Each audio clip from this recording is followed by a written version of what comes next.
శాస్త్ర తిరుప్పావై 29-30వ పాశురములు చదువుతున్నది తుమరాడి జగన్నాథ శాస్త్రి. ఓ స్వామి శ్రీకృష్ణ, పదారవిందదాసుల మగుమేము వేకువజాముననే లేచి నీ సన్నిధికి వచ్చి నిన్ను దర్శించి నీ సుందర తిరువడులకు మంగళాశాసనము చేయుట మాకు పరమావధి.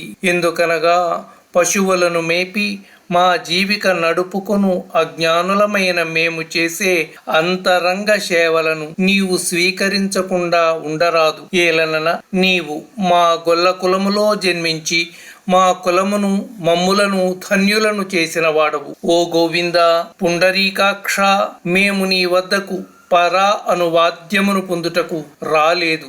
అది ఒక నిమిత్తమే, వ్రతము నిమిత్తము. మేము 7 జన్మల వరకు మరియు ఈ కాల తత్వము ఉండు వరకు నీకు అనవరతము శేషభూతులమై నీతోడే చేరి నీ ధ్యానమును చేయుచుండు వారము కదా. మా యందు ఇతరములైన అపేక్షలేవైనా యున్నచో వానిని తొలగించి మమ్ము కృపజూడుము స్వామి.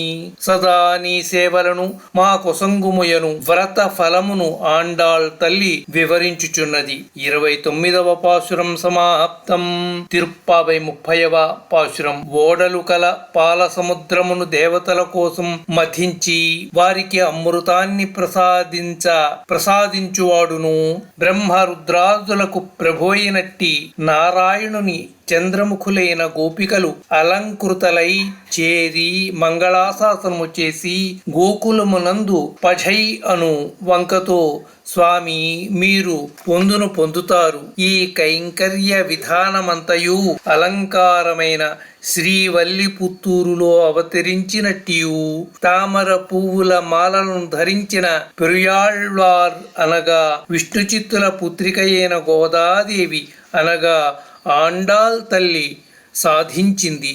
ఇది గోపికలు గుంపులుగా కూడి అనుభవించిన ప్రబంధమై ద్రావిడ భాషలో పాశుర రూపముగా ప్రవహించినది.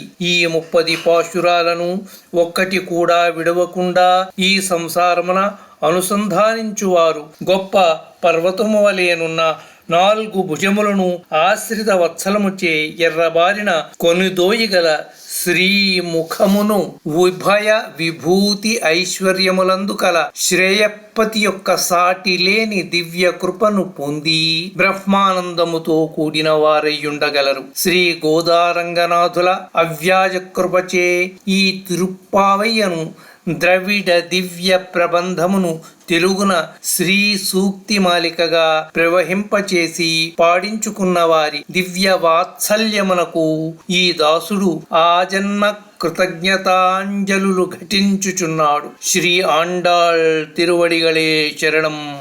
స్వస్తి.